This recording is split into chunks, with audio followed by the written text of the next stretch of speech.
उज़ुबिल्लाहिमिनश्शैतानिर्रजीम बिस्मिल्लाहिर्रहमानिर्रहीम अस्सलामुअलैकुम वरहमतुल्लाहि वबरकातुहू। हाज़रीन और सामईन, कैसे हैं आप सब लोग। मेरा नाम आतिफ़ सलीम भट्ट है और मेरा ताल्लुक़ फैसलाबाद पंजाब पाकिस्तान से है। आप सब लोग मेरा यूट्यूब चैनल देख रहे हैं। आप सबसे इल्तमास है कि आप सबको अगर मेरी वीडियोस पसंद आ रही हैं तो बराए मेहरबानी बेल आइकन पर प्रेस करें।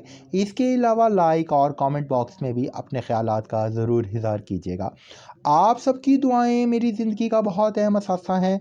अपनी नेक दुआओं में मुझे भी याद रखिएगा। चलिए जनाब, आज के टॉपिक की जानिब गामज़न होते हैं। आज मुझे आप सब लोगों से जिस बारे में बात करनी है वो सुई जेनरस के बारे में बात करनी है। आज की वीडियो में मैं आपको बताऊंगा कि सुई जेनरस एक्ट जो है, जो कि एक अमेरिकन लॉ है और इस वक्त पूरी दुनिया में यह कानून राइज है। इस कानून को नाफिजुल अमल किया जा चुका है और इसे पूरी दुनिया परस्यू कर रही है। हमारे प्यारे मुल्क पाकिस्तान के भी अदालती निज़ाम में ये चीज़ नाफिजुल अमल है। इसके अलावा इंडिया, बांग्लादेश, श्रीलंका और दुनिया के जितने तमाम ममालिक हैं, इंग्लैंड, ऑस्ट्रेलिया समेत, उनमें भी राइज है। जी जनाब, अब सबसे पहले मैं तारीफ़ बयान करूँगा कि सुई जेनरस कहते किसे हैं।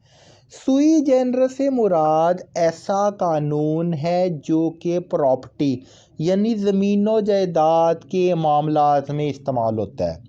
ठीक है जी। उसमें कौन से मामलात हैं? उसमें नकद असासाजात के मामलात में भी इस्तेमाल होता है और फिक्स्ड असासाजात के भी, जैसा कि इमूवेबल प्रॉपर्टी हो गई, हाउस हो गया, रियल स्टेट हो गई, इस तरह की दूसरी एक्टिविटीज़ हो गई। तो ये एक अमेरिकन एक्सप्रेशन है जिसे इस्तेमाल किया जाता है। इसमें किस चीज़ को देखा जाता है? इसमें इस चीज़ को देखा जाता है कि जो शख्स बहस कर रहा है उसकी बहस के कौन से हिस्से को कानूनी तौर पर माना जाता है और कौन से हिस्से को कानूनी तसव्वुर नहीं किया जाता, गैर कानूनी तसव्वुर किया जाता है। मिसाल दे देता हूँ। अब एक पर्सन है, उसने पहले दिन ही सारे सबूत साथ लगाए हुए हैं, तो वो जो भी बहस कर रहा है तो उसकी डॉक्यूमेंटेड एविडेंस फाइल उसे सपोर्ट कर रही है, 1000% उसे सपोर्ट कर रही है। इसके अलावा सर्विस प्रोसेसर्स की रिपोर्ट है, इसके अलावा वारंट ब्रांच की रिपोर्ट है, वो भी उसे सपोर्ट कर रही है। यानी वो एक हेफ्टी लेवल पे पहुंचा हुआ है सबूतों समेत। वो पहले ही हेफ्टी लेवल पे था, लेकिन इसका मतलब है कि वो एक एक्स्ट्रा ऑनरी लेवल पे पहुंचा हुआ है। तो वो जो बोलेगा उसकी डॉक्यूमेंटेशन उसको सपोर्ट कर रही है कि ये बंदा 100% सच कह रहा है। इसकी जगह पर एक दूसरा बंदा है, वो क्या कर रहा है? वो एक मुतनाज़ा जवाब दाखिल करवा रहा है अदालत में।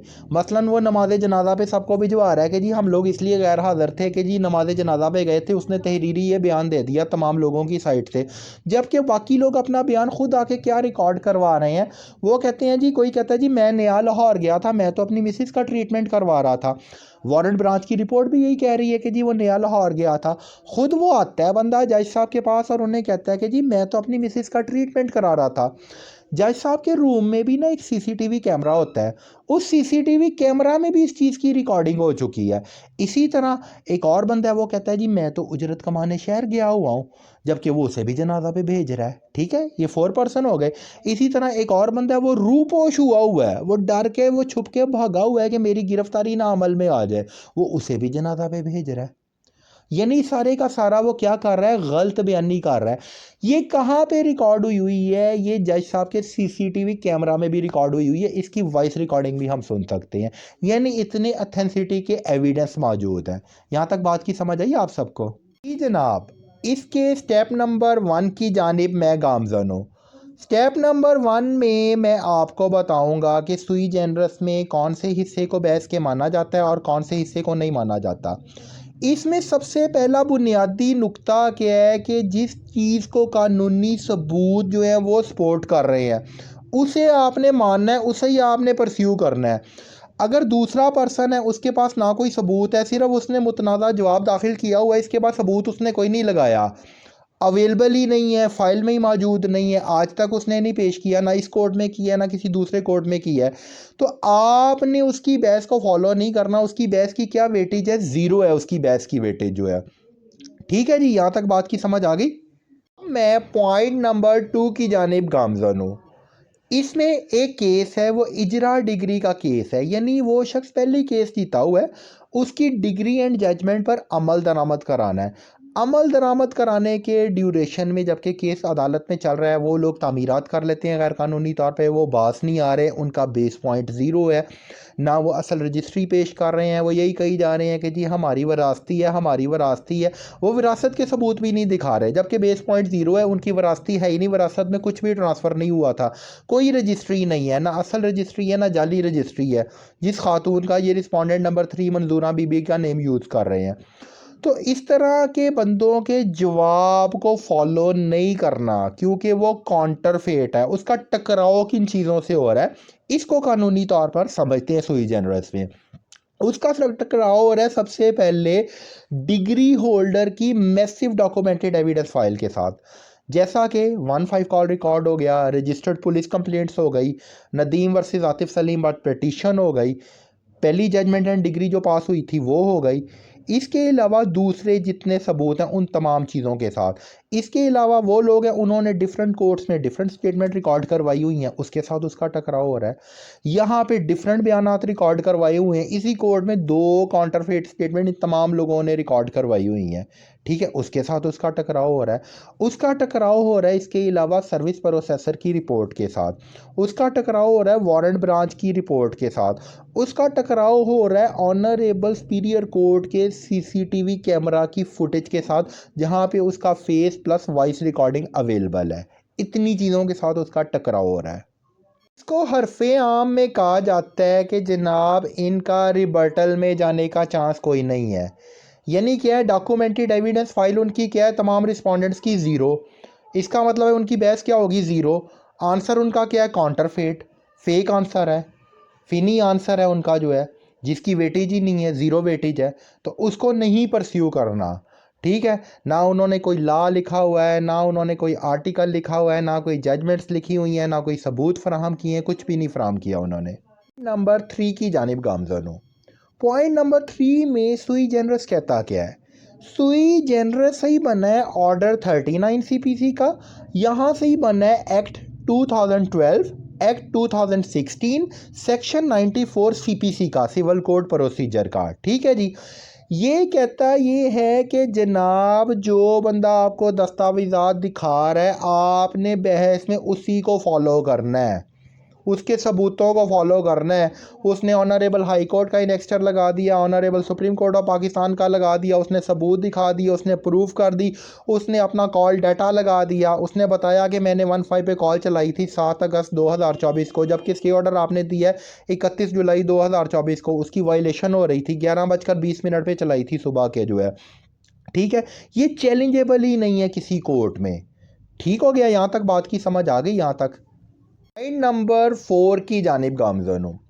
अब इसमें एक पर्सन आता है, वो आके बहस के ड्यूरेशन में बग़ैर किसी सबूत के रिस्पोंडेंट की साइड से वो ये नुक्ता उठाता है कि जनाब ये तो कमीशन की रिपोर्ट बन गई है, कमीशन की रिपोर्ट पे ऑनरेबल शेख इजाज़ परवेज़ साहब के सिग्नेचर मौजूद नहीं है, मेरे पास अटेस्टेड कॉपी है, मैं आज मीडिया चैनल पे भी ये शेयर कर दूंगा, ठीक हो गया, यहाँ तक बात की समझ आ गई। इसका मतलब है उन्होंने इर्तज़ा बरियार निसार की रिपोर्ट को फॉलो नहीं किया। तस्वीर वाज़िया तौर पे बता रही है कि न्यू कंस्ट्रक्शन है, 15 पे कॉल चल चुकी है, मैं चला चुका हूँ, मेरे अपने ही कॉल के डाटा के रिकॉर्ड लगे हुए हैं वहाँ पे। इसकी जजमेंट है honourable supreme court of Pakistan की 2021 SCMR 522, इसके मुताबिक ये किसी कोर्ट में चैलेंजेबल ही नहीं, क्योंकि जेन्युइन है ना कॉल डाटा जो है, मेरा बायोमेट्रिक डन हुआ है, मैंने लीगल फॉर्मेलिटीज़ की कंप्लीशन के बाद हासिल किया है। वो पहले दिन ही मैंने लगाया था जब कॉन्टेम्प्ट ऑफ कोर्ट की पटिशन की थी। वीडियो आप लोग देख चुके हो, उसकी सीडीज़ भी मेरे पास अवेलेबल है, ठीक है। मौका पर वो पाए जा रहे हैं वहाँ पे, जिसमें इशफाक भी शामिल, इशफाक मौका पर पाया जा रहा है। यहाँ तक बात की समझ आई। अब अगर आप लोग लिख रहे हो कि जी वो हमने बयान रिकॉर्ड करवाया है वहाँ पे कि जी ये तामीरात 2 साल पहले की हो चुकी है, उससे पहले जनाब इजरा डिग्री का केस चल रहा था जो कि अमानुल्लाह भट्टी ने टेम्पर कर दिया है, वो फेलिनियस डायरेक्शन में गया, उसने इजरा डिग्री का केस ही डिस्पोज कर दिया है रिश्वत खा के। वो 3rd क्लास रिश्वत जज था, जिसे किसी चीज़ को भी कहो वो सेल कर देगा। इसका, इसके रीडर का, और जिस बंदे ने इसे जुडिशल कमीशन के सिलेक्ट किया है अमानुल्लाह भट्टी, इसके रीडर जावेद हाशमी, और जुडिशल कमीशन के बंदे को गद्दे पर बिठाकर जूतियों का हार पहना के मुंह काला करके पूरे शहर का चक्कर लगवाना चाहिए और सबको इन्हें जूतियां मारनी चाहिए। और अमानुल्लाह भट्टी जैसे कल्प्रेट बंदे को सरेआम स्टेडियम में मजमे के सामने फांसी देनी चाहिए और जवेद हाशमी को भी फांसी देनी चाहिए। इनकी ग्रेजुटी प्रोविडेंट फंड जो है वो ताहयात बैन कर देने चाहिए, कुछ भी नहीं देना चाहिए। इनके तमाम असासाजात को फ्रीज़ कर लेना चाहिए, इनके तमाम फैमिली मेम्बर के भी तमाम असासाजात को फ्रीज़ कर लेना चाहिए। उसने डिस्पोज कर दिया जो कि डिस्पोजेबल था ही नहीं। ठीक है, इसके कैमरा की सीसीटीवी फुटेज देखें, आईटी की प्रिजन्स में देखें, पता चल जाएगा कि अमानुल्लाह भट्टी के क्या करतूत है। उस पर वाज़िया तौर पे वर्ड यूज़ हो रहा है डिस्प्यूट प्रॉपर्टी। अब एक बंदे का ज़ीरो है तो वो कंस्ट्रक्शन मेरी प्रॉपर्टी पे ही हुई है, वो तो को शेयरर ही नहीं है उस चीज़ का। जो है किस चीज़ का वो को शेयरर है? ना को शेयरर है, ना को ओनर है। टाउन डेवलपर मेरे हक में गवाहियाँ दे रहा है, जज साहब मेरे हक में फैसला दे रहे हैं। Ex parte as per prayer रैम डिसीजन आया है जो तमाम लोगों के ऊपर एप्लीकेबल होता है, चाहे उसे 1 लाख रजिस्ट्री बन जाए, 10 लाख बन जाए, 10 करोड़ बन जाए। नंबर 5 की जानिब गामजन हूँ। जब मेरा एग्जीक्यूशन ऑफ डिग्री का यानी इजरा डिग्री का केस चल रहा था ना, उसमें भी उमर दराज हरल साहब ने डिसीजन दिया था 3/4/2021 को मेरी फेवर में, एक्स पार्टी रैम डिसीजन। तो एग्जीक्यूटिंग कोर्ट के जज भी कौन थे? उमर दराज हरल साहब। उन्होंने कमीशन अपॉइंट किया था नकाश लियाकत बाजवे को। नकाश लियाकत बाजवा ने रिपोर्ट जमा कराई थी 5 जुलाई 2023 को।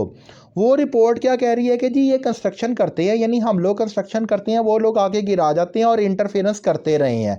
ठीक है, यानी उस वक्त तक वो 5 मरले एक सरसाई की प्रॉपर्टी आज से तकरीबन 1.5 ईयर पहले अवेलेबल थी। जबकि ये कमीशन को अपना बयान जो कि इन्होंने बनवाया था ऑनरेबल शेख इजाज परवेज साहब ने, इसको क्या कह रहे हैं कि हम तो 2 साल पहले की कर रहे हैं। यानी सारे लोग झूठा और गैर कानूनी बयान दे रहे हैं। ये तो किराए के घरों में रहते हैं, इनके नाम पे तो कोई प्रॉपर्टी नहीं है, ज़ीरो है इसका। यानी 2 काउंटरफेट आंसर जमा हो चुकी है। इसकी पोजीशन क्या है? ये रिजवान उमर अवान कोर्ट से डिसअपेयर्ड रहा है डिलिबरेटली। 358वें दिन ये जवाब दाखिल करा आ रहा है। जवाब में क्या लिख रहा है कि मेरे क्लाइंट को इतला ही नहीं है, हालांकि ये खुद लाइसेंस पेश करके गया हुआ है 5 जुलाई 2023 का। जो है झूठ बोल रहा है, एक ही लाइन को 10 दफ़ा इसने इस्तेमाल किया है। मुझे पता नहीं, मुझे लाइल्मी है, इस तरह की इसने स्टोरी सुनाई है। काउंटरफेट आंसर इसने जमा कराया था इजरा डिग्री के कोर्ट में। उसका अमानुल्लाह भट्टी का फ़र्ज़ बनता था कि वो सिक्योरिटी जनरेट कराता, उसके बाद इसे जवाब दाखिल करने की परमिशन देता, इसकी सिक्योरिटी को सेल कर देता। ला कहता है ऑर्डर 21 CPC का रूल 23A कि आपके पास अगर अथेंसिटी है तो आपने जवाब तक दाखिल करना है। सिक्योरिटी क्यों ले लेनी है? ताकि अगर कोई बंदा गलत बयानी करे तो सिक्योरिटी उसकी सेल हो जाए। टाइम बार्ड की लिमिट थी 1 मंथ, 30 दिन की थी, 358वें दिन आ रहा है ये जो है। और वो नमूना जो है अमानुल्लाह भट्टी वो जवाब लेके बैठा हुआ है, बाकी तमाम लोग डिलिबरेटली डिसअपेयर्ड है। काउंटरफेट आंसर है, उसी को फॉलो करी जा रहा है अपने 28/6/2024 वाले डिसीजन में, जिसकी मैं तफसीली पहले ही वजाहत कर चुका हूँ अपनी वीडियो में। वो काउंटरफेट आंसर है। उसके अलावा Nadeem versus Atif Salim but petition जो नदीम ने मेरे अगेंस्ट की थी, उसमें सलीम और शबीर इसके गवाह बने हुए हैं। क्यों? Manzoora zero base registry sale कर रही है इफ्तिखार को, Iftikhar zero base registry sale कर रहा है नदीम को, मंजूरा दूसरी ज़ीरो बेस रजिस्ट्री सेल कर रही है उमर दराज को, जहाँ से निकल के ये इशफाक की रजिस्ट्री बनी है जिस पे वो कंस्ट्रक्शन करी जा रहा है। जब एक चीज़ ज़ीरो है तो ये दोनों क्या कह रहे हैं? ये गवाही दे रहे हैं कि जी ये प्रॉपर्टी नदीम की है। मैंने तो भाई टाउन ऑनर से लिया, टाउन ऑनर मेरे हक में गवाही दे गया। मेरी रजिस्ट्री बनाई थी जनाब secretary district bar association Rana Murtaza Hakim साहब ने, टाउन ऑनर्स ने उनकी सर्विसेज हायर की थी, वो लीगल फर्म थी। इनकी लीगल फर्म कौन है जी? आतफ वैंस है और जट क्लेन के लोग हैं जो जाली गैंग चला रहे हैं। मुख्तार लोगों को ट्रैप करता है, ट्रैप करने के बाद डाटा हासिल करता है और उससे जाली रजिस्ट्रियाँ बनवाता है जानबूझ के। नदीम का खेवट नंबर क्या आ रहा है? 211, वो स्टॉन में ही नहीं आता। 38 के नाल 13 मरला ज़ीरो सरसाई में कुछ भी नहीं है, ज़ीरो है, सड़क भी नहीं है इनके नाम के ऊपर। ठीक है जी। रिस्पोंडेंट नंबर 5 जो है ये क्या करता है जी? ये नशा करता है, इसका नशा करके आ जाता है और धमकियाँ देता है लोगों को उधर आके कत्ल की जो है। तो इन्हें तो गैर कानूनी तौर पे कोर्ट के प्रीमिसेस में बैठना ही नहीं चाहिए, इनकी फ़ौरन हेयरिंग करवा के इनको वापस भिजवा देना चाहिए। इनकी लीगल काउंसिल एग्जीक्यूटिंग कोर्ट में काउंटरफेट आंसर जमा करवा चुकी है। इसके अलावा सक्रीशियस आंसर जमा करवा चुकी है Nadeem versus Atif Salim but petition में, वो भी इन्होंने अपने बयान अल्फी जमा कराए हैं सिविल कोर्ट में। इधर 2 दफ़ा जमा हो चुका है, हर आंसर ही काउंटरफेट है। सबूत इन्होंने आज तक किसी कोर्ट में ना लगाए हैं, ना दिखाए हैं, ना रजिस्ट्रीज की वेरिफिकेशन करवाई है इन्होंने जो है। इसलिए मैं चाहूँ तो इसको ये बहस करके केस ख़त्म कर सकता हूँ। क्यों? वो लोकल कमीशन कह रहा है कि जी प्रॉपर्टी अवेलेबल है, ये लोकल कमीशन कहता है कि जी तामीर हुई, तामीर तो वाकई हुई है। जबकि ये बयान क्या रिकॉर्ड करा रहे हैं शबीर, सलीम, मुख्तार के जी 2 साल पहले की है, 2 साल पहले की तो है ही नहीं। वो कमीशन की रिपोर्टों की आपस में मिसमैचिंग हो रही है। जो ये बयान दे रहे हैं उसकी कंस्ट्रक्शन हो चुकी है, कंस्ट्रक्शन तक बात ठीक है, जिसकी आप सारे लोग वीडियो भी देख चुके हो, मैं प्रूव कर चुका हूँ ईच एंड एवरीथिंग को जो है। मैं इस पे भी बहस कर दूं तो बात लगभग ख़त्म है। ये तो बहस में एक लफ्ज़ अदा करने के भी काबिल नहीं है। ये एक लफ्ज़ भी बोलेंगे ना, कोई भी एक लफ्ज़ बोलेगा ये काउंटरफेड में चला जाएगा। अब मैं बार बार सुई जनरस को क्यों फॉलो कर रहा हूँ और पॉइंट 6 की जानिब गामज़न हूँ। पॉइंट 6 में मैं ये इलेबोरेट करना चाहता हूँ कि मैं क्यों कहता हूँ कि इनकी रजिस्ट्रीज़ की वेरिफिकेशन कराएं, ताकि यार मेन रूट जो है वो ख़त्म हो। इसी चीज़ को मैं 20/12/2024 यानी फ्राइडे वाले दिन भी एक्सप्लेन करूँगा, अगर जज साहब अवेलेबल हुए उस दिन कोर्ट में जो है, कि जनाब मेरी तो एक लाइन की बहस होनी है कि इनकी असल रजिस्ट्रीज मंगवाएं, वेरीफाई कराएं, फ़र्द मंगवाएं, वेरीफाई कराएं। हर बंदा अपनी अपनी असल रजिस्ट्री लेके आए, ठीक है, उसकी वेरिफिकेशन करें, पेश करवाएं इनसे जो है, और इस चीज़ को नोट करके इन्हें ऑर्डर दिया जाए रिटर्न फॉर्म में असल रजिस्ट्री लाने का जो है। ना लेके आए तो बस बात ख़त्म हो गई जो है। तो आर्गूमेंट तक तो ये जाना ही नहीं है, एक लाइन की बहस है ताकि मेन रूट काज खत्म हो। कल को कोई ये ना कहे जी ये तो हमारा हिस्सा था, इन्होंने आगे जिन लोगों को बेची है वो आगे मुझे ना तंग करें जो है। उनमें से भी कल को कोई फॉरनर निकल आया तो एक नया प्रॉब्लम क्रिएट होगा, इसके अखबार इश्तेहार भी कराने पड़ेंगे। क्यों? ये गैंगस्टर हैं, जद्दी पुश्ती गैंगस्टर हैं, ये इस तरह की हरकतें कर रहे हैं। मेरी बात की समझ आई आपको जो है? तो उम्मीद है कि आपको मेरी तमाम बातों की और सुई जनरस की समझ आ चुकी होगी। अपने मेज़बान आतिफ सलीम बट को अगले प्रोग्राम तक के लिए इजाज़त दीजिएगा। अल्लाह निगहबान।